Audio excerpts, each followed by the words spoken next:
Welcome to the Spike Camp podcast. Spike Camp is a free online community for hunters that support conservation. It's a great place to share stories and your experience with other hunters.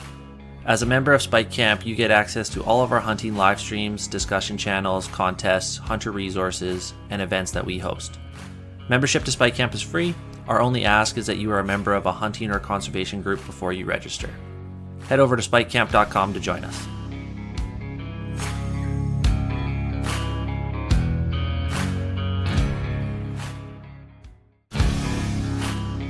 This episode of the Spike Camp podcast is brought to you in part by OnGlass Adapter. OnGlass Adapter makes an easy-to-use digiscoping adapter that works with any phone. They use a magnetic system where you attach their mag tab to your phone, and then your device will snap perfectly into place on your spotting scope or binoculars.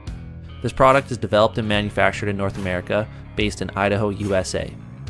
Visit onglassadapter.com to see their system in action and order one for yourself. All right, everybody. Sorry for the technical difficulties. Nothing like live entertainment. So just a reminder, we're running a predator hunting picture and story contest till the end of March.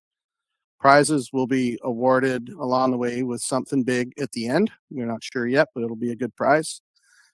Just a couple things to remind everybody about. Wild Sheep Society of BC has two major events coming. They've got the Northern Fundraiser in Dawson Creek, January 31st, and then the Salute to Conservation in Penticton on Feb 20. What else do we got going on? Oh yeah, Wild Sheep Foundation Alberta has their Bighorn Banquet in Red Deer. I believe that's February 28th. All of these events are the major fundraisers for these groups, so get out there and do your part and support them. I just got back last night from Sheep Show in Reno. That was my first time ever going to that event, and I've got to tell you, if you haven't been, it's absolutely mind-blowing. So many people, just so much money being raised for wild sheep and conservation. It's crazy. So I spent 3 full days on the trade show floor, meeting people, spreading the Spike Camp word down for everybody down there. And we've got all kinds of really cool partnerships coming. We're going to be giving away a ton of stuff on the platform here for the member rewards program. Monthly draws coming up.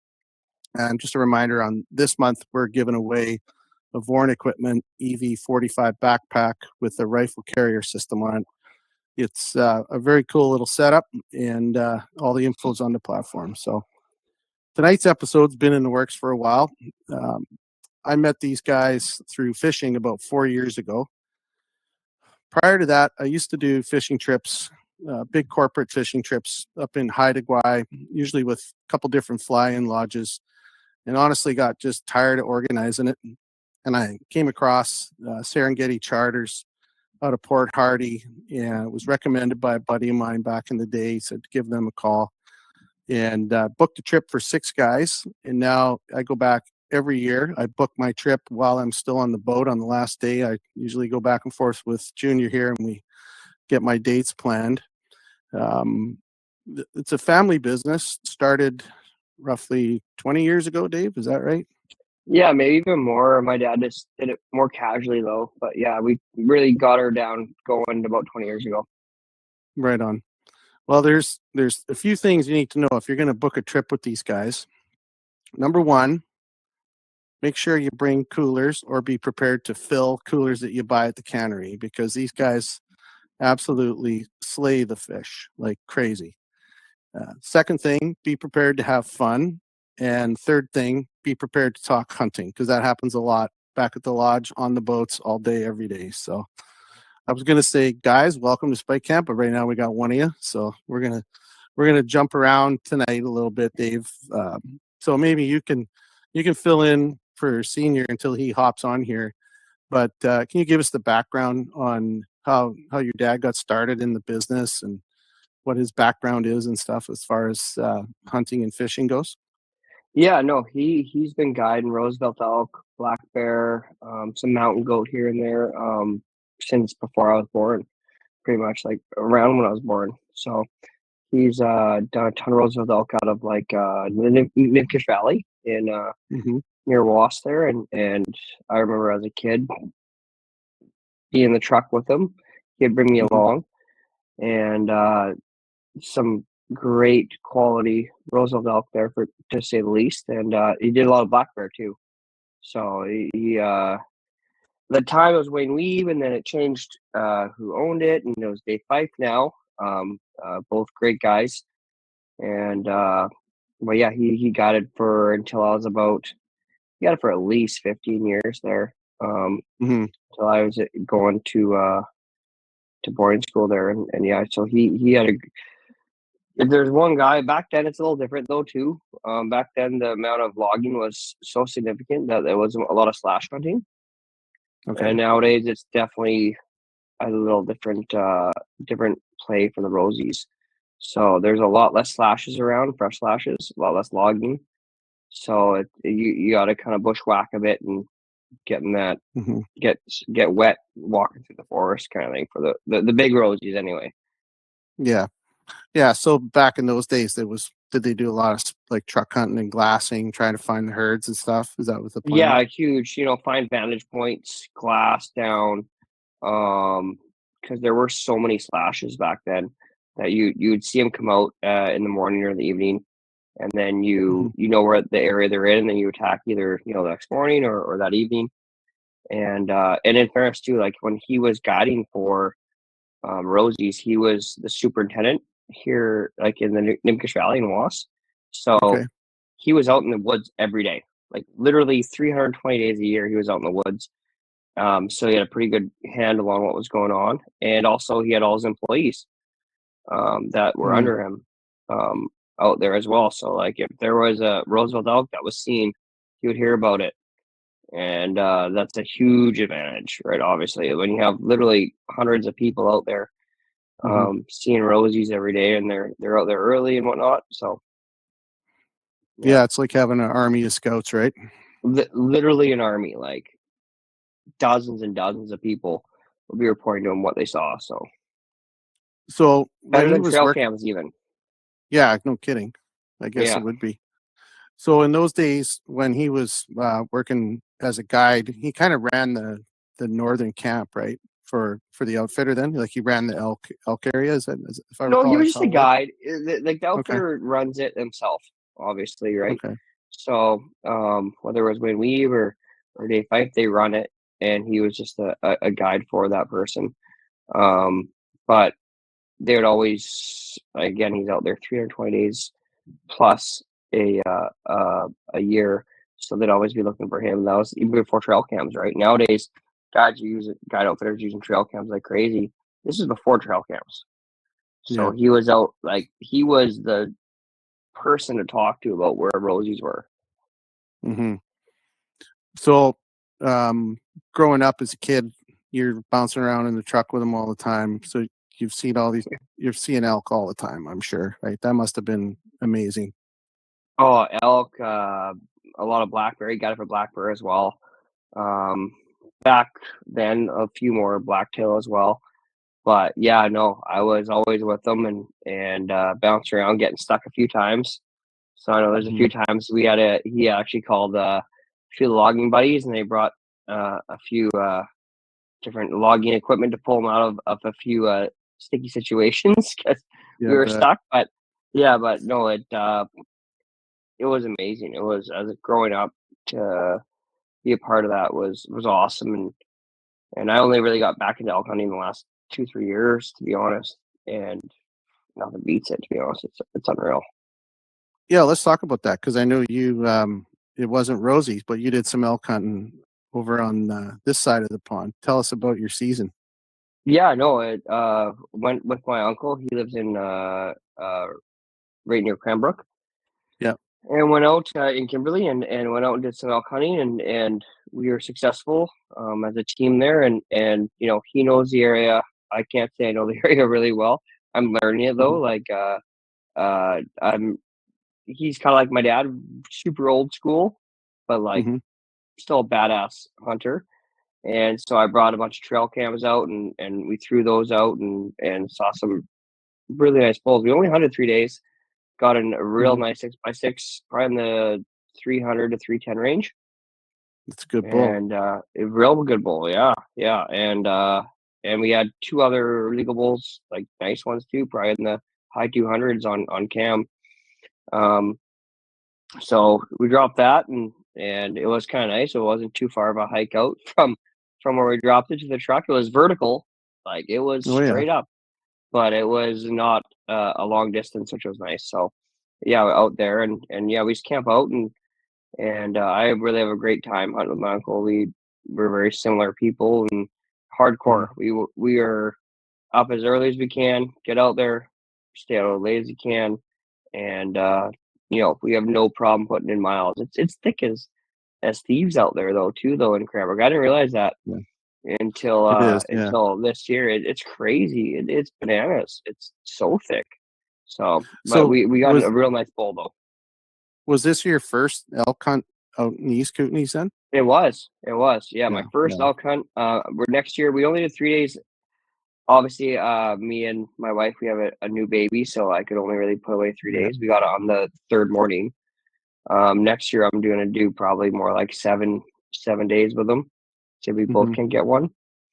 And but yeah, it was the first one out there, and it was really, I don't know, like it was incredible to see the territory. Like I've been out there whitetail hunting, but like totally different area Mm-hmm. where you're whitetail hunting compared to elk. So it was really incredible. It was awesome, and there's a lot of elk out there, but they definitely have the advantage, to say the least. Mm-hmm. There's a lot of elk. There's also a lot of pressure. A lot of hunters There too, is, right? yeah. So it's funny. So we went to first week of October, and it's the Okay. reconciliation day for Yep. September 30th. So I arrived that day. There was My uncle went out there, saw 16 camps in like a very small area. The next day there was 2. Oh So wow.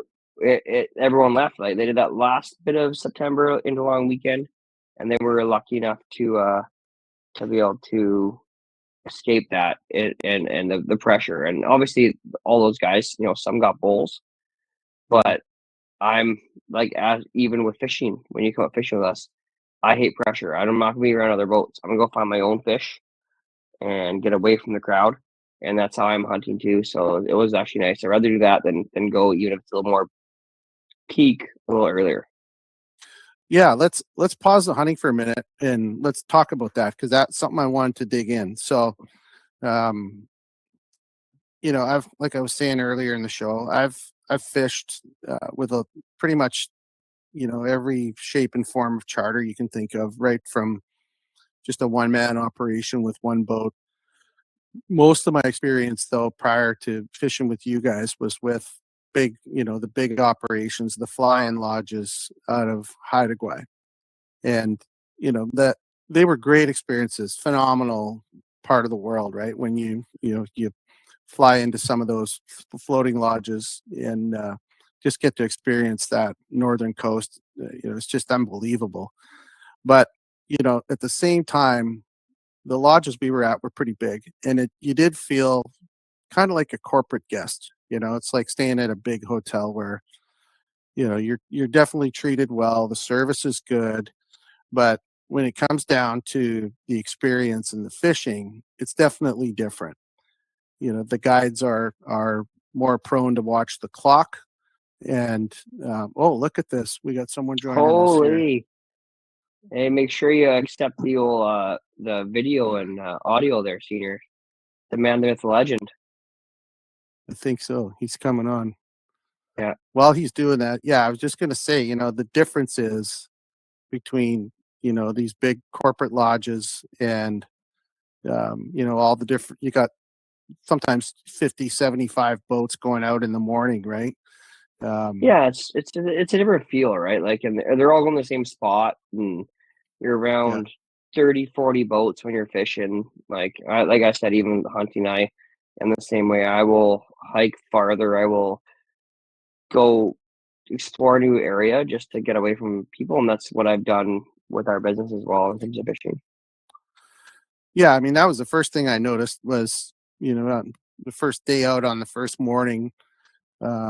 Well, many things I noticed, but the one thing I like about your setup is it's a smaller operation. So typically there's 3 or 4 boats max going out. on a day, at least when we've been there. I think you guys have, what, 5 total, right? 5 boats We have now? 5. Yeah, one's kind of a spare. We do 4 full time. Yeah, 4 full-time. So what I noticed was there's a strategy and a plan, right? So you're working with each other on the group, as a group, making sure that you know exactly what everybody's got as far as quota left on their fishing license, and you guys have a strategy. So today, you know, this boat's going to go after springs, and the other boats are going to go, you know, if the tides are right, they're going to go, you know, go after halis and stuff. But the other thing that I noticed was after about 30 minutes on the boat, as we head out, you see other charters, and you see other fishing boats, residents, whatever. And then all of a sudden, you know, depending on your day and where you're going, you start seeing less and less boats. And then all of a sudden, boom, you know, you're way out there. So Yeah. how are you guys able to do that and the other guys aren't? Like what sets you guys apart with that? Well, like we're willing to go where the fish are. Like we want our guests to have the best possible experience. We have bigger boats as well, so that helps as well. But Yeah. we're willing to spend the fuel to go to maybe places that are a little bit farther out, and not even a lot farther out, to go get the fish.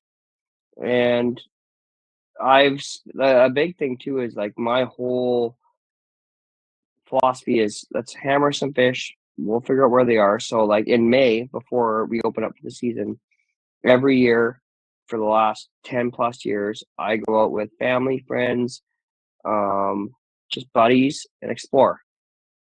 So I go out and I spend that fuel to go out and exactly scouting, just like hunting, right? Whereas I know I have those spots in reserve that are good that everyone knows about, but I'm not going to just settle for that. I'm going to go explore new areas and new spots and spend, you know, the time and money to go find those places. And that's the biggest thing I think is the biggest difference is I've done that for 10 years and at least, you know, 10, 15 days in the month of May before we have clients show up. So I know where those fish are going to be. And then when our guests show up, we're on them. Right. And we're willing to, you know, go a little farther than maybe other people. But like when we're lingcod fishing, the only people fishing are lingcod spots and halibut spots are us. Like we're by ourselves. And that makes a big difference. Yeah. So there's very, very little, if any, commercial pressure in their area as well, due to bycatch. So they can't fish the areas because they'll get too much bycatch and they'll get fined for that. So like where we're going, we're it. Yeah, I mean, clearly, like you said, especially on the bottom fish. Like, I mean, how far out were we last year? We went quite a ways out. There was a couple of really calm days there. Yeah, well, yeah, we're lucky too. Again, like we're on the west coast of Vancouver Island, we're more on the inside, so our weather is a lot nicer. But we're running at the most. Oh boy! An hour. Oh, look who showed up! At most about an hour and a half. So, but we're like 45 minutes from the dock for salmon usually. Hey, all right, Dave. Let's pause this and let's catch him before we have technical difficulty. Senior, how you doing, buddy? Great, Chuck. How are you doing, bud? Not too bad. This technical stuff was just getting out of hand, hey? Yeah, well, I'm 72, so, you know. I can hunt. I'm not good with this modern stuff. Well, we're glad to have you, man. I'm glad you got on there. So we are having a little echo. I'm wondering if have you got your phone on too? No, just this Google. Okay, now we're good to go. All right. So I was just sitting here yakking with the young lad while we were waiting for you to get on. So we were covering some of the history. Let's jump over and let's unpack a little bit about your history. Tell us a little bit about your background, where you were born and raised to start with. I was born and raised in Burnaby. Okay. And my dad got a cabin up in the Chilcotin, and he bought some ranch land up in the Chilcotin as well, way out between Nimpo Lake and Clean on the way to Anaheim. Well, this side of Anaheim.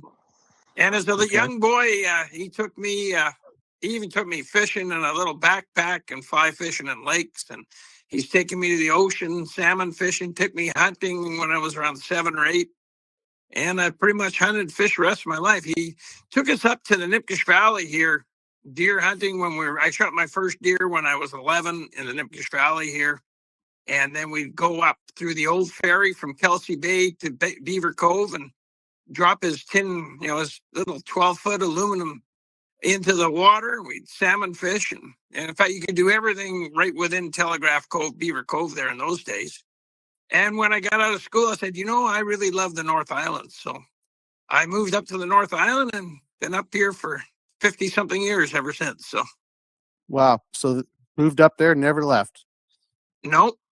Well, I had to leave for a short time to get Heather and then bring her back up here. Told her it would be for 2 years, and that was 36 years ago. So, well, I can honestly say one thing about both of you Summers boys. You managed to trick a couple of pretty women to living up on the north end of the island. So I don't know what you guys did, but well done to both of you. So. Thanks, Chuck. It ain't my face. So that's for free. No, it's I can tell you it isn't. I don't know what's going on there, but well, maybe you'll share your secret with me on the boat one of these years when I'm up there. So, well, we were just starting to chat a little bit about hunting on the North Island, and Junior was telling me a little bit about your background with the guiding that you did there, mostly for bears and elk, right, on the North Island. Yeah, it was mostly bears and elk, and then we'd get one of my buddies used to bring cougar hounds up, and we would guide some hunters for cougar as well. But that we mainly concentrated on elk and bear. Yeah, for sure. Well, the Roosevelt Elk tag on Vancouver Island, as we all know, I guess there's two perspectives, right? There's the non-resident hunter who pays a boatload of money to hunt Roosevelt elk. Not arguably, that's where the biggest elk in the world live, is on Vancouver Island, biggest Roosevelts, right? Like if you look at I haven't looked in a while on the record books, but neither of you know where BC ranks as far as record book numbers go for Roosevelts. We kind of hold most of the top 20, right? Yeah, we do. Though there was a bow hunter in Washington that shot a 400 and something point. Roosevelt, that was a Rocky Mountain. Fall. I think that was that a Rocky Mountain? Oregon, I think so. Yeah, it was Rocky Mountain. Somebody tried to tell me that was a Roosevelt. They were showing me a picture. But yeah, I do know that. Sorry, I got the cold. My whole family has the cold. But I do know that. This year on the island I haven't seen a picture yet, but one. Sorry, yeah, that was. Bless you. No worries. It's my baby's sick and I'm sick and my wife's sick. But that was a Roosevelt that was taken. That was over 400 inches this year on Vancouver Island. So that's close to a world record. Is that a resident or outfit? No, it was guided. Okay. So it's funny, Chuck.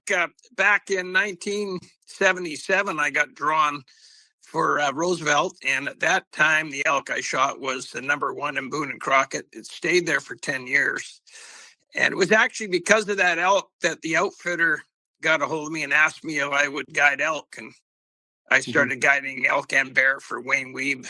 After that. Wow. So you held it for 10 years. For 10 years, for one. Sorry, I don't know if you said or not. What was the score on that elk, Dave? 384 and something, I think 7/8.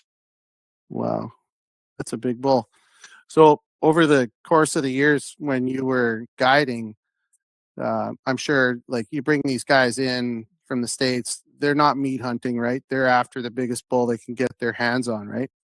That's right. We got the meat. That was a nice thing. Yeah, no doubt. So how many record book elk do you think you guided over the years? Well, I got a Boone and Crockett elk with every hunter except for one.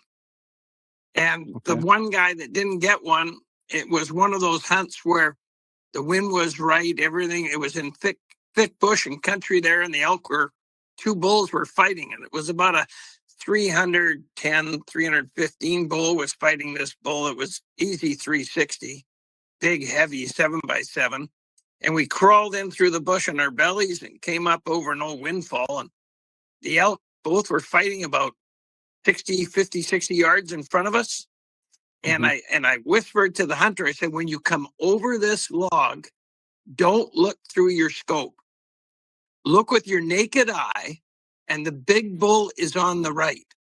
And we turned his power right down to 3 power. I said, now remember that. When you come over, if he changes position, I'll tell you. I'll whisper to you. Anyway, he came over the top and immediately looked in his scope, and the scope went on the 310 bull. And of course, it looked like a monster through the scope at 50 yards. And he shot him, and it went down. And he said, I got him, Dave. I said, you shot the wrong one. See that huge bull running away? That's the one you were supposed to shoot. So he was pretty upset at the time because he made that mistake, but I've seen him at SCI and that years, past, and we laughed about it and had a beer. So, those things happen. It wasn't like he went home with a spike. No, he didn't go home with a spike. Still had a beautiful animal. Yeah, no doubt. I can only imagine having a bull like that in plain view and 2 of them fighting. It would be pretty stressful. What would you say?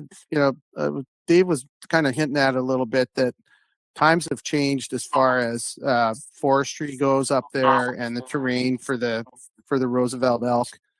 How would you compare hunting Roosevelt elk in those days versus today, and what's different about it? Well, I could tell you right off the bat, it was way easier because the logging, there was more logging allowed. So you got more slashes, and the Nipkish Valley was always logged properly. It was logged, never going for all the best wood, but logging, from the low elevation to the mid elevation to the summertime, you were in the high elevation. So habitat was getting created all the time everywhere. Okay. And of course, the logging's been cut way back, and now we're starting to harvest some second growth, so that may improve it for the elk. In fact, it will for habitat, but it's way thicker and way tougher, I think, now than in those days. Those days it was easier, no doubt about it. Okay, so typically in those days, you guys were glassing slashes. I imagine you were still calling a little bit when the rut was on, though, right? Well, Heather and I would start spotting elk. I would have 6 to 7 Boone and Crockett bulls spotted before opening day every year without fail. Okay. I can't say we've done that in the last few years, but in those days we could get 6 or 7. We'd start looking at bulls in the spring, follow them into the summer range and watch them. And then, of course, the rut would start near the end of August, early September, start watching them again. And usually before the hunter came in, we'd have the bull we wanted to chase, the biggest of the ones that me and Heather found. And I could usually bring the hunter in the night before, sit on the top of a mountain and glass that bull with him and make a plan for the next morning. And that's what I did every season. I don't think you can do that now. No. So when did you start to see that change? Like what years did it start getting tougher and tougher? Well, once they started shutting the logging down, cutting back AEC, it was great, I think, until around 1995. And then it's just progressively got tougher. But I got to say, the elk are getting bigger. Yeah. Well, that was going to be my next question is, what's the elk population looking like? You guys live up there. I know, Junior, you're up on your quad all the time, bombing around. How's the population doing of elk on the island? I think it's doing really good. I think it's grown in the last 10 years, guaranteed. There's more elk. I mean, there's been some predator controlled by cougar hunters that come up to the area and the local trappers, and I think there's an excellent balance right now between predator prey, at least up here. Okay. There's definitely a lot of elk for sure. Like I go out just for fun in the fall and walk into these slashes and all kind of stuff. I had a real nice bull that was probably around the 310 range, looking at him for a while last year, and we just stared at each other for quite a while at 250 yards. but it's very sustainable, and the key is to make that predator issue. I think for the most part, the wolves do a pretty good number on calves and deer up here. So, and then cougars too, to be fair, but mainly a lot of wolves up here too. Yeah, the wolf population is growing with the elk population, right? You're seeing a lot more wolf activity up there. Yeah. Oh yeah, there's definitely that. So I guess one of the questions I had, I know you guys, you have a lot of family and extended family and friends. I know that it still affords you the ability to get out and chase elk almost every year. What's it been like the last few years as far as family goes with, elk success for the summer's family and friends? Pretty good. Like Bree got a Roosevelt. So Bree and my cousin Alicia got a Roosevelt Elk draw. Not this past season, the season before, and same. They're females, first time putting in. So I think their odds are boosted if I'm not mistaken. But they both got drawn. I actually scouted out a nice bull in the 320, 330 range for Bree before opening day. The day before open day, and we never got a look at it. And then, like crazy how luck has it, but my cousin and my uncle slept until 10 a.m., went out for a drive on the gravel roads. At 1 p.m. in the middle of the road, they look up and they see the bull that I saw for Bree and pound it. So, like, what are the odds? You know, it was about 2 or 3 kilometers away from where I saw it earlier, but and that was a beautiful bull. So then that one was out of the mix. So then end up getting Bree a nice 5x5, nothing crazy, but I will say it's the best game meat I think me and Bree have maybe ever eaten was that 5x5. So yeah, so I put in a lot of work after that, and she was teaching at the time, so I was out every morning and evening looking for a bull to tell her, hey, you got to take the day off tomorrow, and you got to come out and shoot this bull, because she took the first 7 days of the season off, but not the last 7. So we ended up getting that bull though, and it's something I'll never forget. Also because she was at the time pregnant with our now daughter. So that was something really special that we shared, and we were pretty excited about, obviously. So it's no matter, it wasn't a Boone and Crockett bull, it wasn't a monster, but it was maybe my favorite hunt I've ever done, just because of the amount of time I put in, but also we had our daughter with us along the way. Sure. Yeah. No, I was just going to say too, I know, just getting to know Bree and Heather, they like to tease you guys because they're pretty hardcore killers too. And I know Heather's notched the tag a few times. Dave, maybe you could tell us, she's got a pretty big bull as well, right? Yeah, well, she shot a big Utah bull down in Utah. Okay. And then she shot an elk up in out of Fort St. John, up in that country up there. And she shot a moose up there. Heather shot a lot of things. There's no two ways about it. She shot caribou in the Northwest Territories in Quebec. Actually, she's hunted with me pretty much regularly for the last 35, 36 years, all over the world. She's been there, and I think she's the main shooter now. David may not agree with that, but I know for me, I'd much rather watch Heather, David, and Brianna shoot things, and just happier than a pig in a sty. Yeah, it's awesome. Well, I know, like, just sitting around in the evenings when we start sitting around having a beer, telling hunting stories, all you got to do is start telling one story, and all of a sudden the girls are out of the kitchen and they're in the living room yakking it up with the boys, telling stories. They actually make a lot of fun of both of you guys. I know there's a lot of trash talking between the men and women there, mostly from the girls to you. Well, we enjoy it. We do. Oh yeah, no, my wife doesn't let me off easy, and I don't let her off easy either though, so it's good. Oh yeah, you guys dish it back and forth. So Dave, one more. I want to ask a couple more questions on elk. What was your craziest elk hunting experience guiding a client? something that you're not going to forget, other than the guy shooting the wrong one. That was a good story. Yeah, that was a good story. And I think my most memorable one would be with a longtime client of ours, Johnny, who fished with us for many, many years. And I met him when I was doing I guided him for bear, and we hit it off, and we had a great trip. So he heard about the Roosevelt Elk, and he booked that hunt. And he came up from Texas, and we went out. Well, the first day when we were out hunting, I had this huge bull down in the Nimkish River spotted. And so we crawled in, we went at night, looked down, seen the bull with the cows where they were on the sandbar on the Nimkish. And so we're at deep darkness. We start sneaking in the bush and just taking our time and not making too much noise and getting across to where the sandbar is. And we're laying there on the edge of the sandbar, looking at on the edge of the river, looking over at the sandbar. And we could see the bull moving in the semi-darkness with, pushing a couple of cows around and things going on. Satellite bulls going by us right along the river's edge.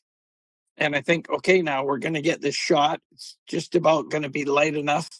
And all of a sudden, this cougar came charging out of the bush, tried to jump on a calf elk, and the whole herd just exploded. And then the cow actually circled around with this cougar on top of her calf and give two, backward kick with her hind feet and drove that cougar up in the air about 30, 40 feet right off of the calf. And then the whole herd ran up the mountain and never to be seen again. So that was pretty exciting. I'll never forget that. And then the next day, I knew where number 2 bull was hanging out, and but he had moved into the timber. And I knew that, so I knew it wouldn't be an easy hunt. I said, Johnny, we'll go tomorrow morning. We're going to sneak into that deep forest in there, and I know he's in there somewhere. Don't know exactly where, but he's in the area. And so we hiked on in there and got in at first light and just waited for it to get light enough in the timber, because it's pretty dark in the timber. And we started sneaking along an elk trail. In about an hour and a half, 2 hours into the hunt, I spotted that great big bull, and he was coming around the corner of the mountain on the same trail we were on, coming right straight towards us. So we dropped down on our knees, and I said, Johnny, put your gun on my shoulder. And when he gets, he got about 70, 80 yards away, I said, then just shoot him right dead in the middle of the chest. And so that bull came around. I couldn't move my arms, I couldn't cover my ears. And boom, and John nailed that sucker. Down he went, and my ears rang for 3 days, I can tell you. That's another part of that hunt I won't forget. But he got a beautiful bull. It was in the 360s, and he's got that in his home in Abilene, Texas, right centerpiece. So we've gone down and visited him there and got to see the bull. So Uncle Johnny, right? Like that's the thing too. People that come with us that they become family. He literally is Uncle Johnny. That's why I still prefer him to this day. So, oh yeah, I mean, having spent four trips with you guys, I can totally see it. And that's the crazy part. Every time I've been fishing with you guys, I sit down at the table. There's usually, more often than not, 3/4 of the people that are there, other than us, have been there before. And if they have been there before, they've been there multiple times. And sometimes there's that new group that comes in, and then we're kind of like that, the old, the senior guys that have been there a few times. We know the drill. So yeah, it is. It's pretty cool. I've just in circulation in the hunting space, I've bumped into so many people that they know both of you. They know the operation. A lot of the older guys will know Senior from his guiding days and stuff. So that just speaks to the operation, right? Funny thing here, Chuck, too, is this year when you're up, Andy Stobner from Abilene, Texas, he lives in Houston now. He's coming up, and he came with Johnny from that story, fishing with us for years. So you will, I'm sure you hear some Johnny stories around the table this summer. So, oh, I can't wait. That's the honestly. And my guys kind of laugh because I usually bring one of my boys, Blake's older brother Dallas, comes with me on that trip, and then the rest of the guys are work buddies. And there's out of 6, there's 3 of us that hunt, and they all laugh because they know, as soon as we get off the boat, I want to get to the house. I want to quickly shower and change, grab a couple beers, get over to the house, and eat dinner and talk hunting, and especially senior stories, because they're also entertaining, always fun. So. Oh, they are entertaining. I'll say that. Well, we're going to circle back to that. I want to go back to fishing for a little bit, and I want to talk to senior a little bit. So you started Serengeti roughly 20 years ago, but you've been doing this for a lot longer. I know you've been fishing, like you said, your whole life. The little tin boats are a little different than the 26 and 28 foot pursuits you guys are running now. But what was fishing like back in those days when you started, if you were comparing fishing today? And when I say that, I mean, there's lots to unpack there. But first of all, were fish and fisheries managed better, worse, different? What's your opinion on that compared 20 years ago versus today? Well, 20 years ago, I could go back 50 years, actually, to when I was a deckhand for Ray Bentley and Scotty, two old timers out of Telegraph Cove, Beaver Cove. And they were out there. But in those days, there was a lot of commercial fishing way back then. And then if you get into, I think David Anderson was fisheries minister either in the 70s. Does that sound right? You got me. You remember? I don't know. You remember when he was fishing? Because he shut the entire fishery down for everybody. Commercial, native, sports, for Chinook and for coho. Because they were getting wiped out by the commercial fishery. And really, it wasn't sports fishing back then that was wiping them out, but they were getting hammered hard, and he shut it all down and let 2 life cycles go through. And now go back to around 20 years ago, which would be around 2005, 2006. We were recovering then, but there was fishing, but it isn't like the fishing today. I think, and David would probably echo this, I think these last 2 summers are some of the best Chinook and coho fishing I've seen in my lifetime. It's been crazy, crazy good. Well, I can tell you from the sports fisherman and, charter client perspective, I would totally agree. I mean, we just killed it both years, and we're coming pretty early in the season too. So from the size perspective, the fish, still get a lot bigger after we're done. But, why do you think that is? Is it just a cycle? All of a sudden they hit it right and managed it right for the last few years, or are we doing something bigger and better now? I think it's a combination of things, and David can correct me on this too, but because he really follows the DFO and ocean conditions side of things. But I mean, I just see the fish making it back into habitat that is totally protected and has been since the 70s. That's when they started protecting habitat. And now it's the best I've seen. And I've been in the logging industry when I wasn't fishing or hunting, and seeing the change in logging practices and the rest. And I think when you combine that with protecting that habitat, and if ocean conditions, Dave, you've read about all the ocean conditions. I think they've improved as well, haven't they? Yeah, a big thing too is for the last couple of years, last 3-4 years, fish that, so not every Chinook or coho is genetically the same. Some stay in the river an extra year, and some go out as soon as they're born. Okay. So the Chinook that have been leaving the river the first year they're born have had insane good returns because the ocean conditions have been really good. The amount of bait in the area, as I'm sure you know, Chuck, in our area anyway, but even in the Salish Sea, like the Strait of Wanapewka down south, the amount of humpbacks and bait there is unprecedented. So the fish that have been leaving the river the year they're born have had the best returns in 30, 40 years this year. There are fish that stay in the river an extra year. They still are, I don't know if struggling is the right word. They still have good, actually better than they haven't had returns, but they've not been as successful as the ones that leave right away. So obviously river conditions aren't necessarily as optimal as the ocean conditions right now. Mainly, especially for the Fraser River fish, which I think a big thing though is predation. Seals swim as far up as Hope and eat the fry. right? And the fish returning. So I think that's a huge number of it. And obviously, the conditions in terms of like the last 30 miles of Fraser River, there's not really any forage for I to hide in. There's just banks, right? Like into industry. So it makes easy prey for the seals as well. So that's the biggest thing, though, is that we have seen a very obvious trend that ocean-bound Chinook the first year have been like insanely good, like best in 30, 40 years. Whereas, and that's since they've started kind of recording it properly. So the best ever, essentially. Whereas river-bound Chinook that's spent extra year in the river as little smolts, they've been doing better than the last 10 years, but not ideal. Mm-hmm. Well, that's good news, right? I mean, finally some good news for fishing. It's been a long time coming.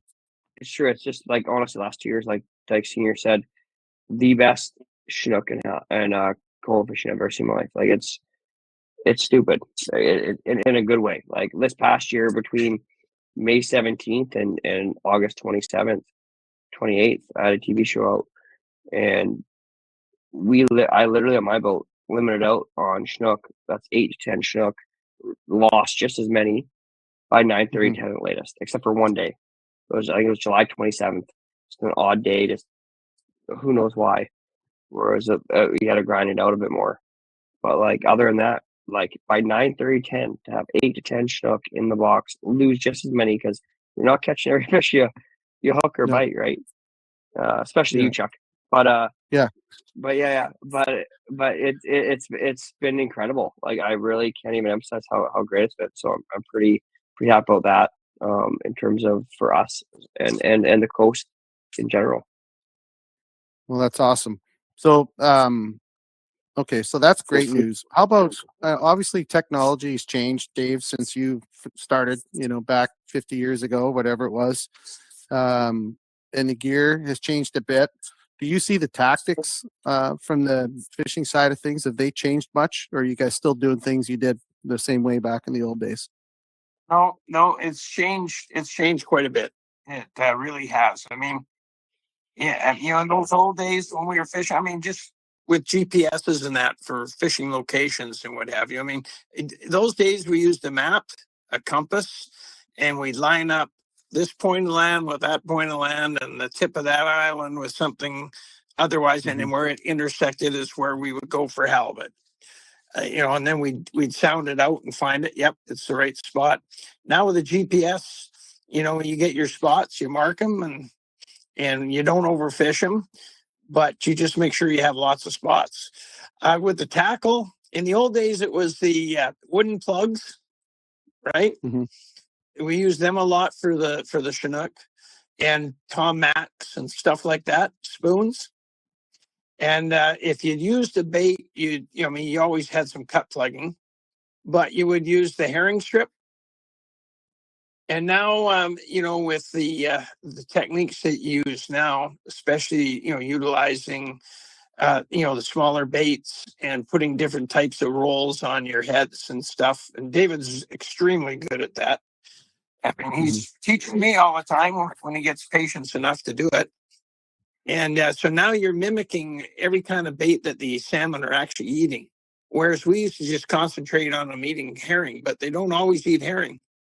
Yeah. And I think that increases your, when you have that scope of knowing what they're feeding on, then you're going to, mimic it. Then your success rate goes way up. For sure. One thing I noticed fishing with you guys coming from, fishing from with the big charter operations up north, in the Haida Gwaii. When it came to halibut, I had never anchored up before until we fished with you guys. Is that something you used to do back in the earlier days too? No, we always drift fished. Mm-hmm. So you go over sandbanks and you just drift in the current and bottom bounce. Mm-hmm. So we went bottom bounce, with a T-bar and a weight on there, or with jigs, and they'd be those big squid type jigs, and we just bounce bottom. I mean, the technique, and really David taught me this technique, the anchoring up technique. It's so much more productive. And Oh it yeah. just makes sense. And I mean, but I got to give David credit. You know, you got to know which way the current's going, which way the wind's going, how strong the tides are. I mean, all those things, when they decide at night where they're going to go halibut fishing the next day, Dave and the guides are going over all those things to decide where they're going to go and when. Yeah. Because you can go at the wrong time or the wrong tide or the wind's pushing the wrong way and you won't catch a thing. For sure. Yeah, Junior, maybe you could touch a little bit on that, because that to me it was fascinating, coming from, like, the drift and bottom bouncing situation to, running out to the, it felt like we're cruising out in the middle, forever and ever, and all of a sudden we just pick a spot and boom, set up anchor. That's a complicated process to set the anchor. For one, it's dangerous. And then two, like you said, you got to line everything up. So maybe you could talk a little bit about that. Yeah, exactly. Like the biggest thing is details. So like I always say to my guides, and my philosophy in both hunting and fishing is details matter. The smallest detail makes the biggest difference. Even as little as when you're halibut fishing, a lot of people think halibut are stupid and they're just gonna find a chunk of bait and they're gonna eat it. The way you cut your bait, the way it dangles in the tide, stuff like that. But yeah, the biggest thing is knowing your area, right? And like I said, we're out 95 days guiding, and I'm out an extra 20 in May with friends and family. So the key is to know the area and know what the tides are doing and strength. And like my dad said, every little detail is so important in terms of strength of tide, for the wind's going, because you may think the tide's going, say, west to east, but if the wind's going north to south, you throw your anchor. A lot of places we anchor, you have to be within 80-foot, 100-foot square area to properly fish it. Otherwise, you're going to miss all those fish. Well, if that wind's pushing you a different way, it's going to overpower the tide, or like sometimes the tide overpowers the wind. You just got to know the area. If you don't land on that one spot, well, you're going to be out of luck. You're going to be SOL. You're not going to. You might get one or two fish, but you're not going to get that hammer show that we expect from our guides and myself every day. When I go anchor up, I expect to, you usually got to wait maybe half an hour, 45 minutes. You might get one a little earlier than that, but once you bring them into the set, I expect to have it, doubles and the odd triple of 40 plus pound halibut.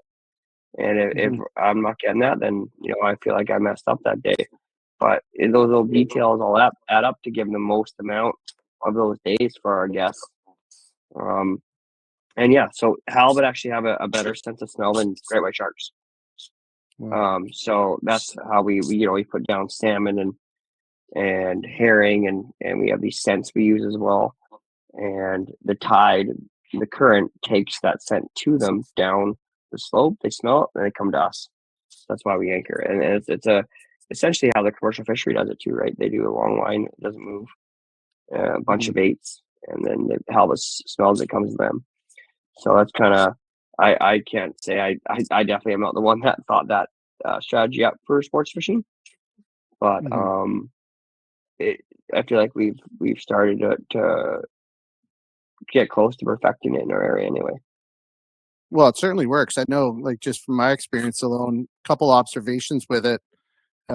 It really is. It's as much an art as it is a science to get it right. And sometimes you don't. Like we've sat out there, just sat there for 45 minutes, 90 minutes and not had a bite. And then, obviously one of those details wasn't there. Maybe the fish weren't there right then.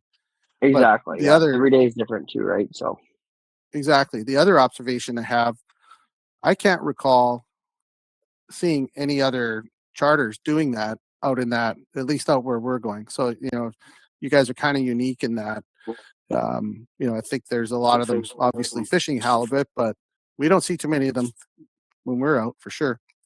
Yeah, like I said, we go, a little different places and put the time in the pre-seasons to make sure we go to where those fish are and explore. So that's why where we're going, you won't see anyone else. So I know I asked this on my the first time I was there.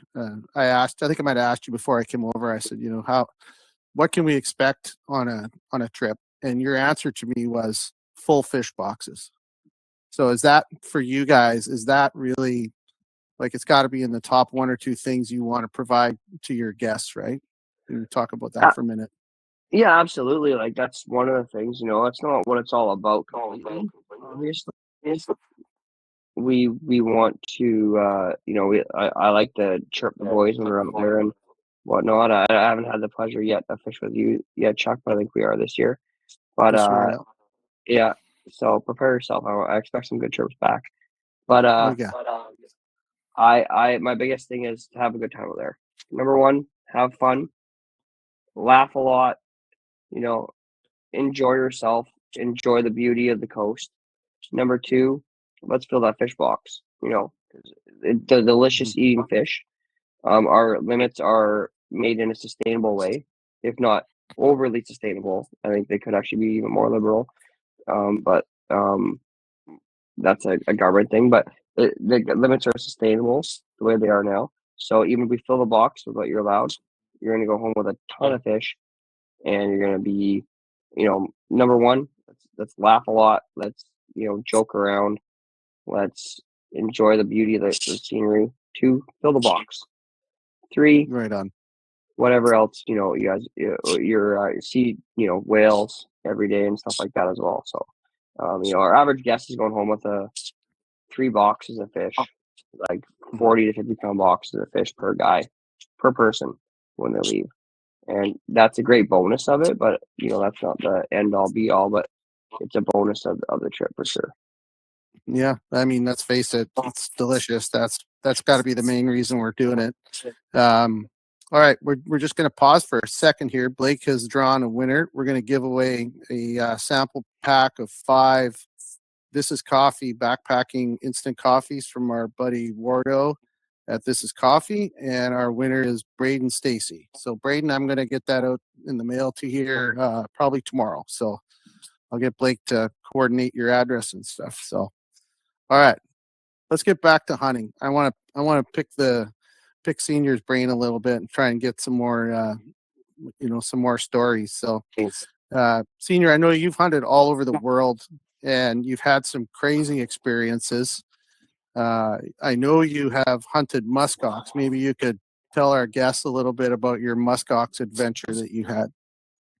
Well, I've actually hunted both muskox, Greenland and the Barren Ground. Okay. And both of them were pretty cool hunts. But I think the Greenland one was probably the biggest experience of the 2 hunts.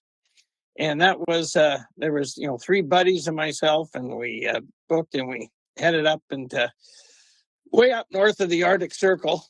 And one of the guys with me was Tagger Williams. You might all know Tagger, Dave Williams, hockey player.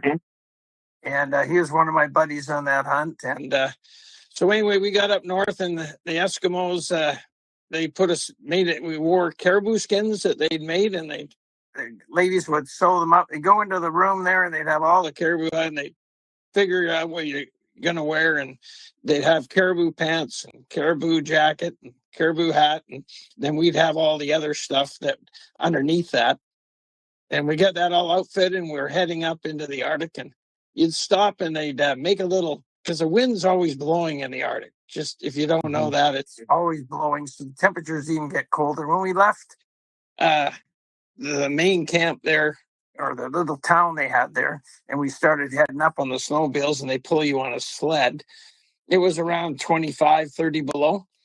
And then we got farther north, and we stopped, and you'd make tea. And it's funny because you make the tea, and then, of course, you're drinking it. And the first thing, of course, I did is I dropped my zipper open a bit. So, pulled the caribou hide back and opened my zipper a bit so I could get at my tea. And then we jumped back on the sleds and headed north. And I guess there was a little bit of my neck was showing. And we stopped for tea the next time. My neck was where my Adam's apple was frozen. Like, it actually took 3 years for hair to grow there again, because it froze this big white spot on my Adam's apple. So that's just about how cold it is. Anyway, we get up farther, and we're heading to this little frozen lake where all the muskox are. About 120-mile run on the snowmobiles and the sleds. And all of a sudden we stop for tea, and they get the the warning. They carried like a shortwave radio, and they got warning that a cold low was coming our way. And the cold low was 60 to 65 below zero. Super cold. And so there's a shaman with us, a shaman, and he brings out this great big machete, and he goes running around, he testing all the snow and stuff, and he finds the right thing. And he built an igloo for each pairing of us. So two of us went in the one igloo, and two went in the other, and two in the other. And the igloo's not like in the comics where they got the little round opening. They make the round igloo and then hang caribou skins at the door for you to go in. And they cut an ice bed, throw caribou skins on that, and then we put our sleeping bags on that. So we had to stay inside there. But the amazing thing, I can see how they survived, because the amazing thing was that they, when you got in there, first our caribou skins came off. And before you knew it, within a couple hours, we were down to our long johns and what have you. And the whole inside of the igloo had glistened and from our body heat and froze. And we were down to just our things in there. We stayed in there for 2 days until it warmed up to 50 below. But that was an experience just in itself. Then we went and did the muskox hunt. We finally got up north and we found the muskox. We all harvested beautiful muskox. But that was probably one of the toughest, not the toughest hunt I'd ever done, but one of the toughest. Well, was that the one where there was some frostbite issues going on? Oh, yeah. One of the other guys also got, one of the other fellas also got the tips of his fingers froze, and he actually lost the tips on three of his fingers, I think, 2 or 3 of his fingers west. And that was the same trip. So he got a little souvenir from that trip then, 3 less fingers. Yeah, he did. And I had the white throat for quite a while. So that was interesting. Wow. That's awesome. So I want to circle back to your guiding days on the island. Vancouver Island, especially the north, you guys are famous for black bears too, not just Roosevelt elk. So you did a lot of black bear guiding as well, right? A lot of black bear guiding, 50 plus bears. Wow. And I had some experiences there too, Chuck. I had one. Yeah. You want me to tell you about that, the football player that I took? Sure. Whatever you want, Dave. You tell us. Well, anyway, a father and son came up bear hunting, and I got the son, and he was a college football player, and they'd won they'd won the bowl or something from the previous year, so his dad took him on a bear hunt, and he was with me, great young man, but a big guy.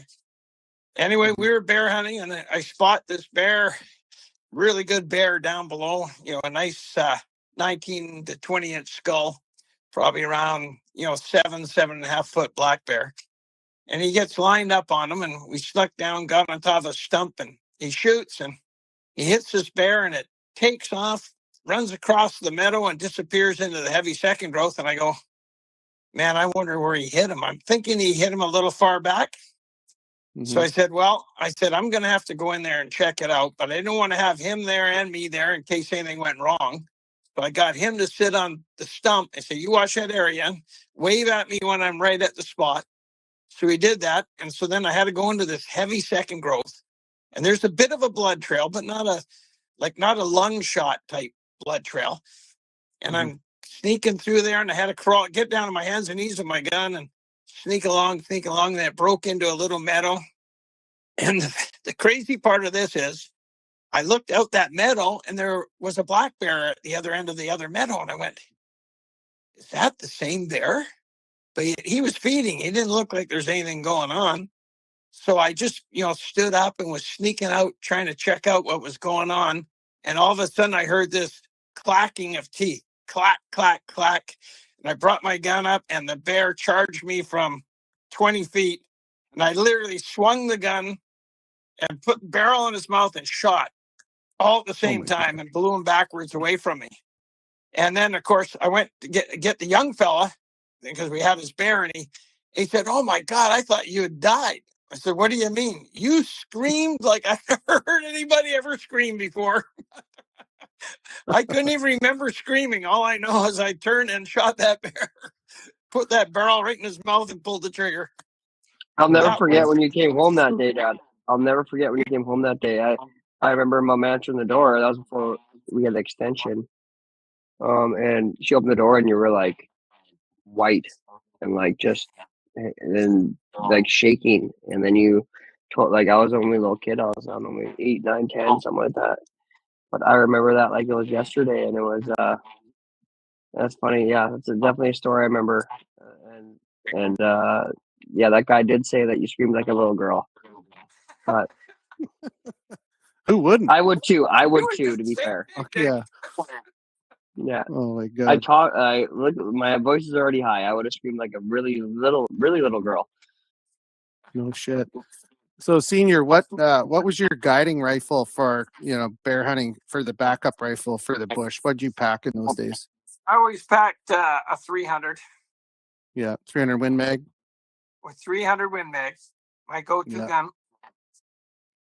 No doubt. But So I know that you have your whole family has hunted internationally, because I know Dave loves to share his pictures, and I've seen a few of them, and there's some awesome trophies. And I started doing some international hunting myself the last few years, and really starting to get into it now. So, Senior, what's your favorite country, and what's your favorite international game animal that you've hunted so far? I'd say my favorite hunt I ever did, which was, I was 65 years old, so 7 years ago. Mm-hmm. And I went to Kyrgyzstan for Marco Polo sheep. It was also the toughest hunt I'd ever done in my life. And Really? too bad I had to wait till I was 65 to do it. I mean, we landed in Bishkek and did a 14-hour drive from the airport way up into those Tishan Mountains. And we hit base camp at 11,500 feet. And there was actually 2 stretches that I didn't want to stay in the truck. I told them I'm getting out and I'll walk and you guys drive across, because it's straight up and down. You're looking down thousands of feet and it's all a big slide, and the truck's at an angle, if you know what I mean. It's not like a regular road. Yeah, I mean, it was hairy. So I said, well, I'm just going to stretch my legs, boys. You go, right? And then we got to the base camp, and then from there, I did a day and a half horseback ride up into the mountains farther. And then we pitched me and my guide. There was just me, my guide, and a pack horse. And we pitched a little pup tent for me and a pup tent for him. And we were at just under 14,000 feet elevation. Yes. And then from there, then the hunt started. And the doctor gave me all those pills for anti-elevation, high elevation sickness, that sickness thing. And I started them 3 weeks before the trip, and I had to take them through the whole trip. And he said it would take some adjusting. Well, the first 3 or 4 days, man, you rode the horses down below, but you had to climb the mountains to do any hunting. And the first few days, I could only hike. If I was lucky, if I did 20, 30, 40 yards, I'd have to stop and gasp for air. And then it kind of got better. And then I could hike about 200 yards. But I mean, for my Marco Polo, we took the horses for as far as we could, and we spotted a sheep that we were really interested in. And this is around the 6th or 7th day. We'd already looked at over 20, 22 rams. And we had to go up the backside of this mountain, and we went through a pass at 18,000 feet and crawled over. And on the north slope, this is in October, and it's 20 below, by the way. On the north slopes is filled with snow, and the south slopes, which is where the sheep like to live, the snow doesn't melt in the sun, but it evaporates. I don't know if you know what I mean, for that high elevation. Yep. And then we crawled over the top of that, and we're looking down at that Marco Polo ram that we thought was good. And I went, that is a good one. And we got to figure out a plan. And to our right at that pass was these huge caverns in the glacier, huge glacier with big caverns. And I seen some movement. I looked over, and here came 11 rams out of one of those caverns. And there was 2 in it, one super long and one big and heavy. and they were kind of leading the charge, and they went down the mountain and up into a gully and up the other side.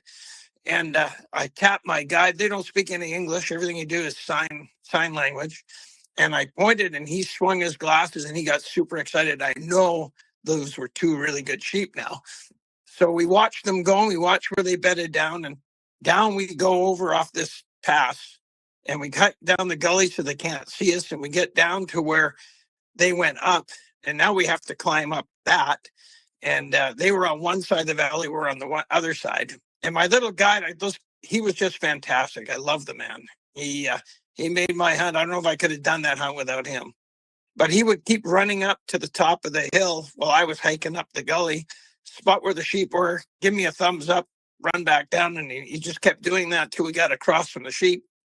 And then I got up there. By the time I hiked up to the top of the hill, I had to lay down in the snow and just get my breath, because there's no way I could shoot after hiking up that embankment. And we got all set up, and I put my rangefinder on, and he was about 300 yards away, all the rams, and they were bedded down. So I took rocks, and I put a rock for every sheep where he was bedded. And the two biggest ones were at the top. So I pointed at the one rock where the one sheep was and gave signal for very long. And it turns out that sheep was probably around 70 inches on each side. Jesus. But he was a younger ram, but really long. And then the other ram was really heavy and went really heavy all the way to where he broomed off. And the guide said, well, the heavy one or the long one? I said, I want the heavy one. I want that old boy. He said, yep. Good. So then we just got all set up, and then we had to wait for him to stand up. I made that mistake on my desert ram first shot I took, because there was a rock in front of him, and you couldn't tell at 200-300 yards there was a rock there, and I hit the rock and the sheep ran away. So I said, no, I'll wait till he stands up. Makes sense. So he stood up, I took the shot, and down went that ram, and he slid down on the grass side and went for a long ways. And then we hiked on over there and went to the ram. And then my little guide, he looks at me and he goes, I'm thinking, oh my God, I got to hike all the way back up that mountain, through the pass, down to the horses. And we got this ram here, and he's shaking his head. He's saying, you sit, you sit, you sit. So I sat there, and he literally ran up that entire mountain, over the top, down to the horses, rode them around, and brought them right to the sheep. So no shit. I love that guy. I guess you do. I hope you got a good tip. Oh, I gave him a really good tip.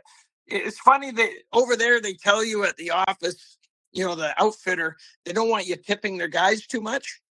I said, to hell with that. I gave him 3 years' salary at the end. I put it in an envelope, and I tucked it into his pocket.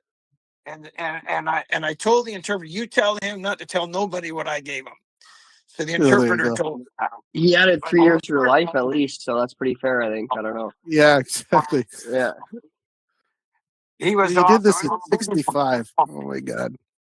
Yeah, I know. And then my ibex, I got an ibex on that hunt too, and that hunt was even almost tougher than the sheep. That was at 17,500 something where I got that ibex, and that one we took the horses around, and we had to go. I mean, they go in country like mountain goats. Those ibex where they live is nuts. And we had to climb up through this chasm all the way up, where you're pushing yourself, and you're looking behind you, and you think, man, if I slip or fall here, I'm a dead man.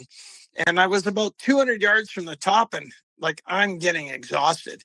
And my guide he said, give me your gun. So he took my gun, and then he turned around like a little Spider-Man and reached down and grabbed one arm and literally pulled me the last 200 yards up that hill.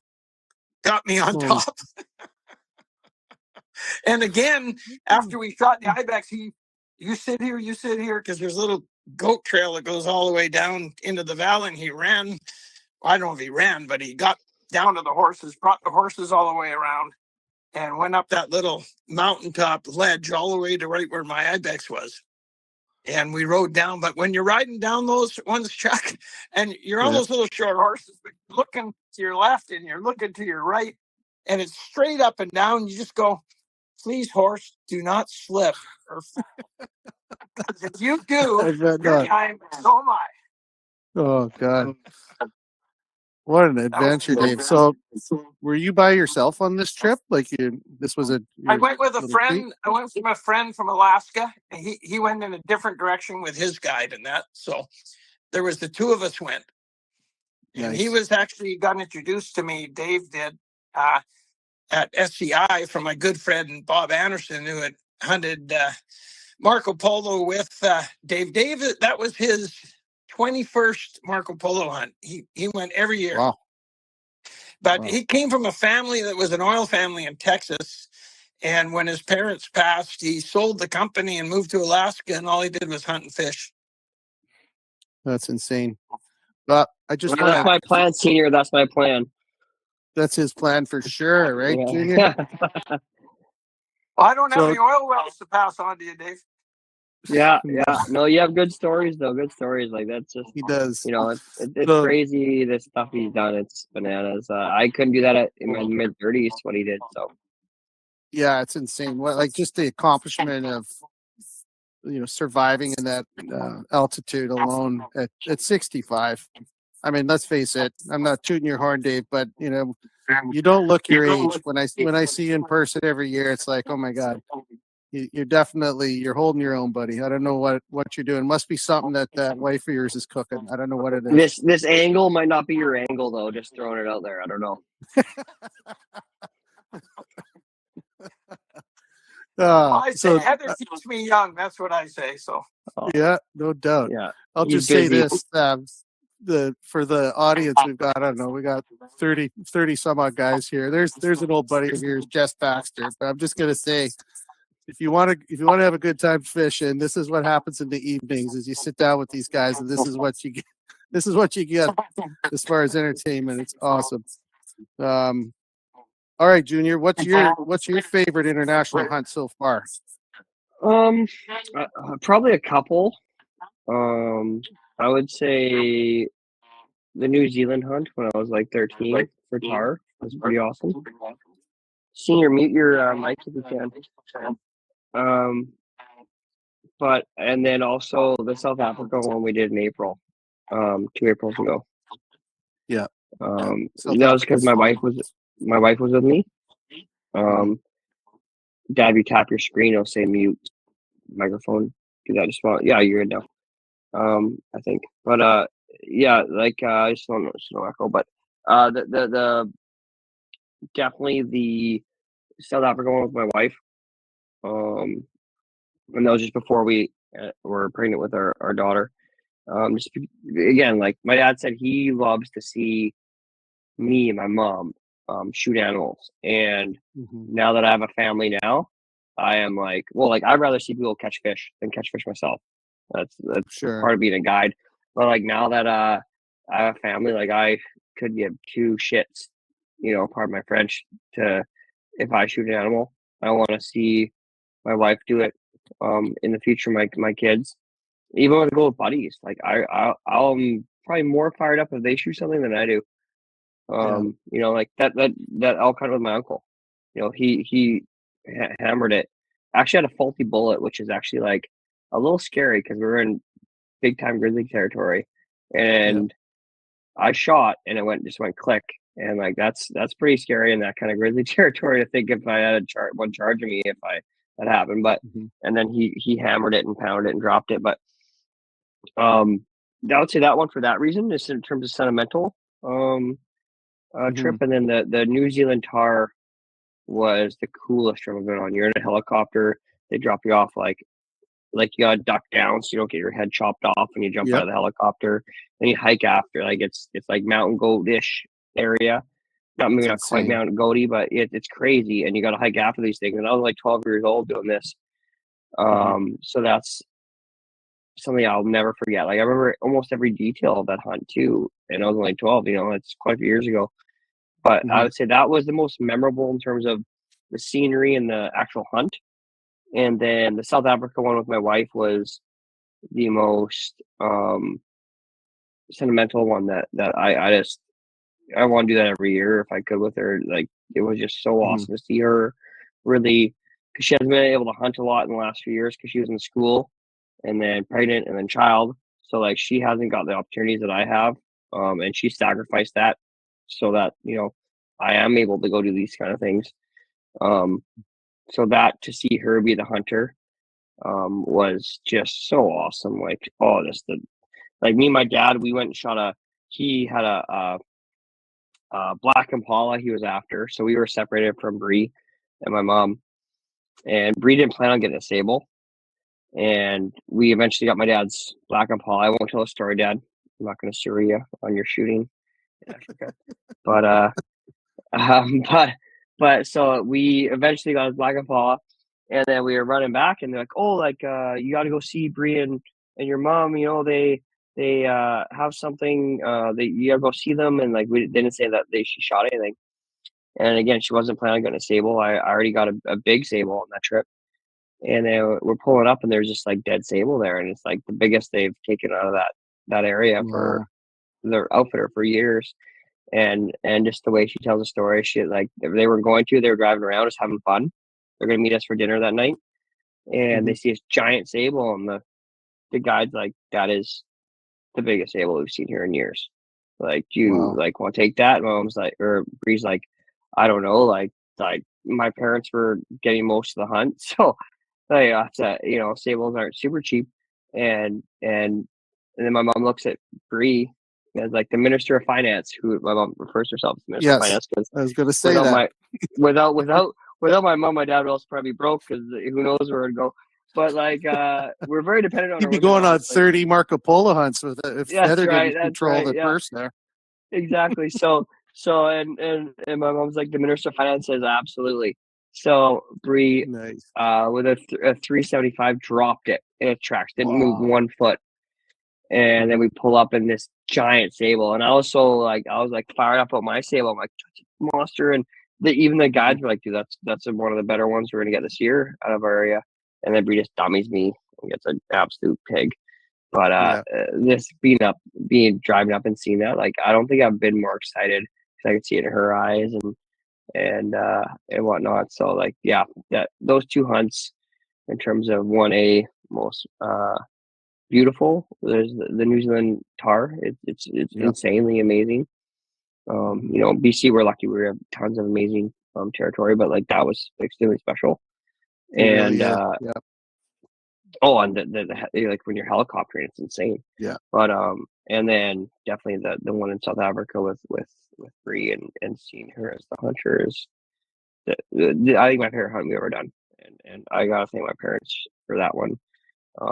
They were the main financiers of that one for sure, and hopefully in the next few years before Senior gets too old, we can repay them on that one for sure, or do something like that. Well, if that's recorded, Senior, so he's buying you your trip to Africa. So I've already told him. So don't forget to unmute, Dad. But it's I've been very, very lucky, and I really, him telling that story like about Marco Polo, like I said, I could do that in my mid-30s, and he's 65. Yeah, he's doing it. It's listen, machine. I don't pump his tires too much, but I'm incredibly proud of him as my dad is, just how he's been as my father, but also as a hunter and fisherman. Like, he's taught me the ways, and he's about as good of a guy as you're gonna find. As he's now pretty much retired from the business. So, but as you know, Chuck, he's the storyteller at the end of the night, right? You're around dinner table down by the hot tub.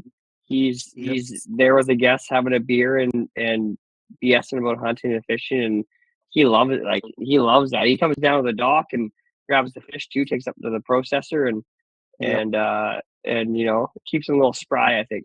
So that's got to be the funnest part of the day for you, hey, Senior, coming down to the dock at the end of the day and grabbing all the fish. He's so fired up every day. Like, we could have we don't have very many crappy days, but say there was a bad weather day or something, he's still the most positive human being you're ever going to find in your life. It's crazy. Yeah, for sure. Yep. Looking forward to seeing the fish coming in. Yeah, for sure. Well, Senior, I know we haven't touched on this yet, but I'm going to just make a couple minutes here, and then we're going to start to wind her down, because we are killing the clock pretty fast. But one of the things we haven't touched on, apart from Marco Polo, is you're a very accomplished sheep hunter. So how many how many sheep and species of sheep have you taken in your hunting career? Well, in North America, I got the Doll sheep in the Northwest Territories. I got a Fannin sheep out of Atlin, and got a stone. Well, I've done a lot of stone sheep hunting, but killed my stone in the Cataga area, and then got my California bighorn in the Fraser River, and my Rocky Mountain bighorn in the Rockies. That was actually in Alberta. I got drawn in Alberta and hunted the Rocky Mountain there. And then I was extremely fortunate, and only my third try in Arizona. And I got my wife and I were actually up sheep hunting and moose and elk hunting in northern BC, and we got home, and my answering machine was filled with people calling me names, all my friends, and I was going, what the heck is going on? And they didn't really spell out why they were calling me names, but we went and got the mail, and then I opened the mail, and here was a thing from Arizona, and I've been drawn for a desert bighorn. So I got to go for a desert bighorn for $800. So it was pretty cool. My God.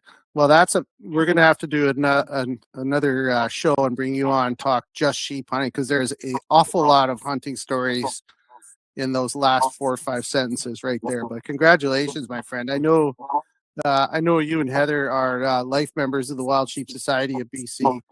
And, we started Spike Camp sort of arm in arm with Kyle Stelter and the Wild Sheep Society of BC as our first conservation partners.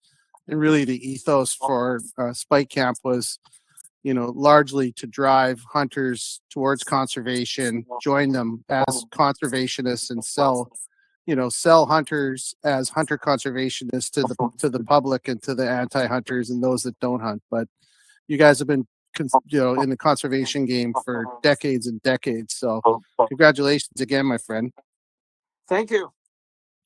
So I'm going to do something fun here to wind it up. I call it rapid fire. So I'm going to ask each of you, we're going to take turns. I'm going to ask each of you a question, and you guys just give me simple, quick answers if you can.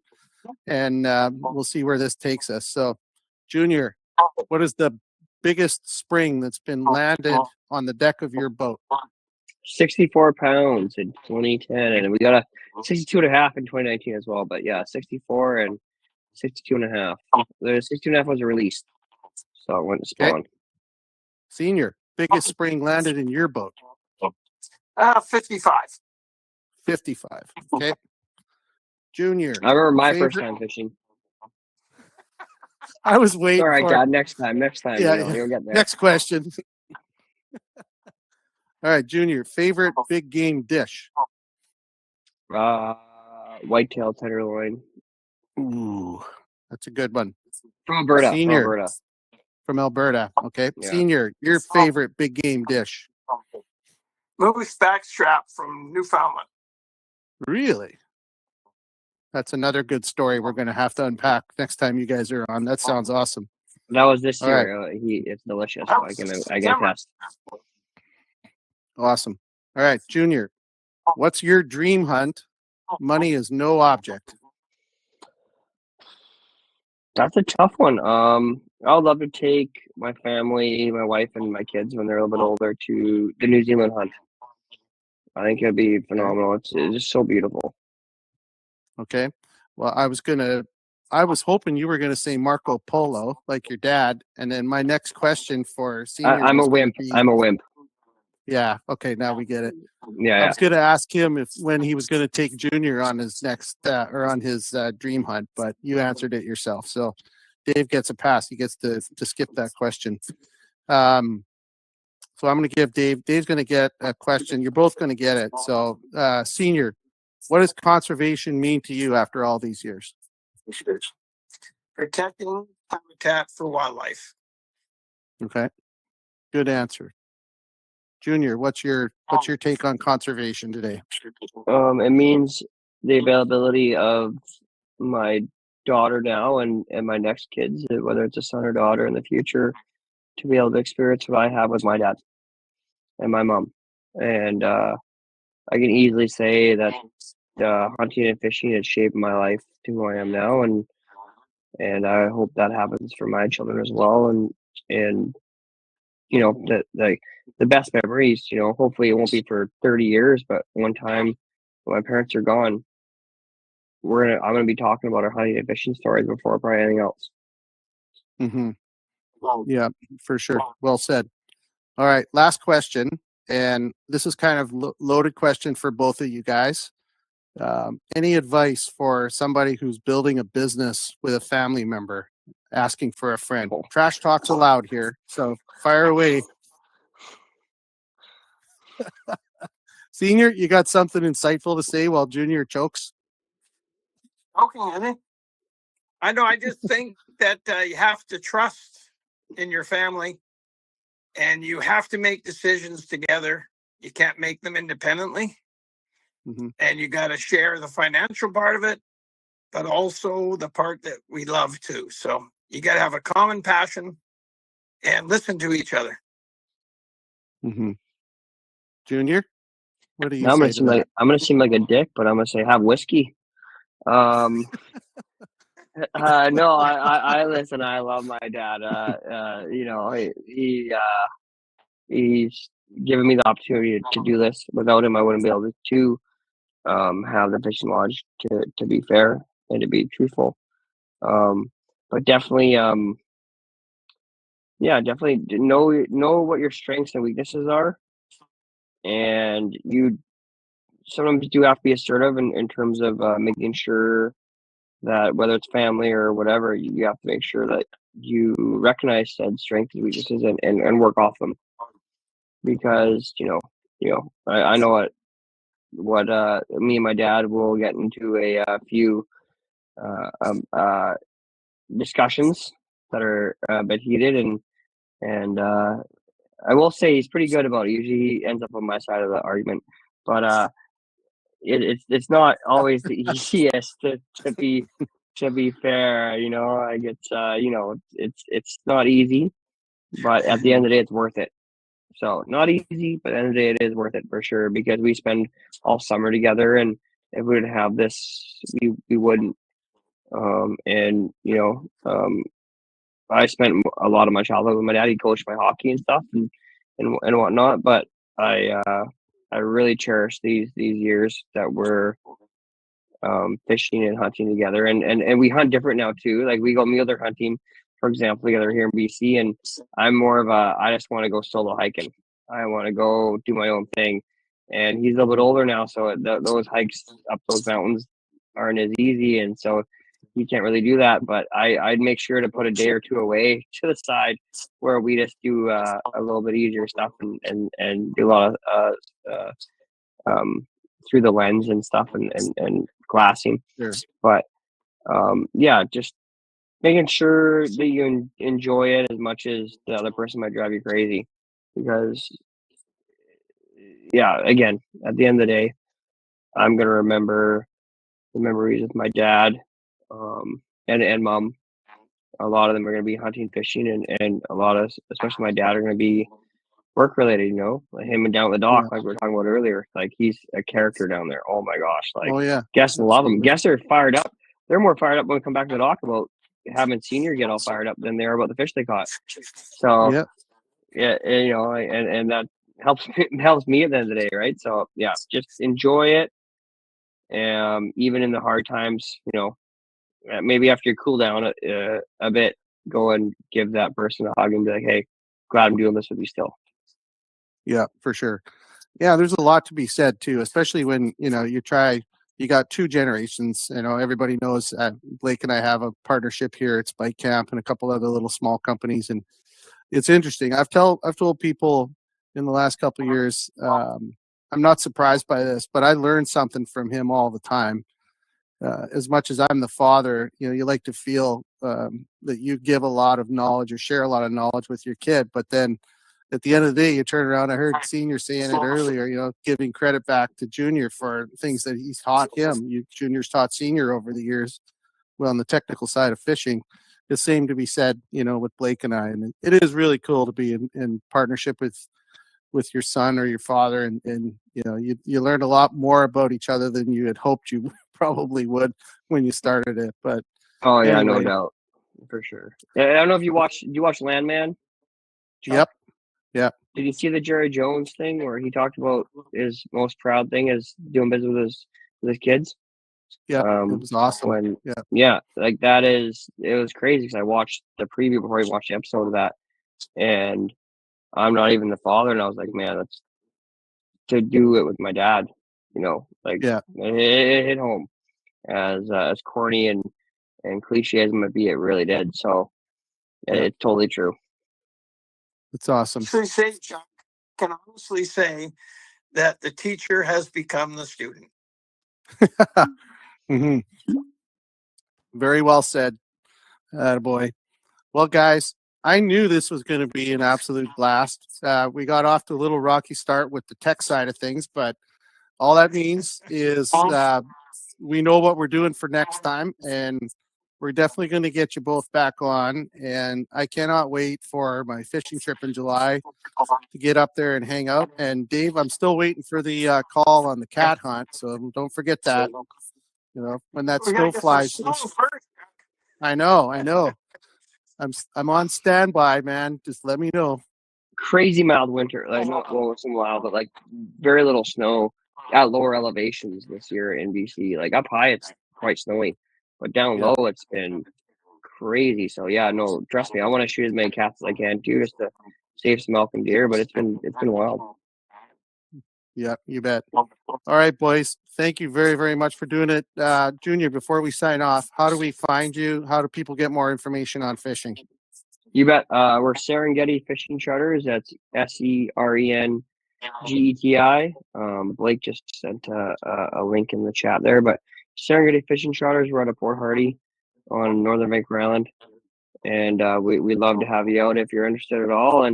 And I will. Listen, Chuck's been with us for 5 years. You're still probably better than Chuck, so you have really easy expectations to come beat for. I can catch for fish. Fucking anybody can, right? So yeah, that's right. That's right. No, we have a blast out here. We chirp on the boat and we have a great time, and it's about filling the box, but also we laugh a lot on the boat too. So absolutely. All right, gentlemen. Thank you very much. Have a good night. We'll chat soon. thanks so much, Chuck. Appreciate it. All right, boys. Thanks. Cheers.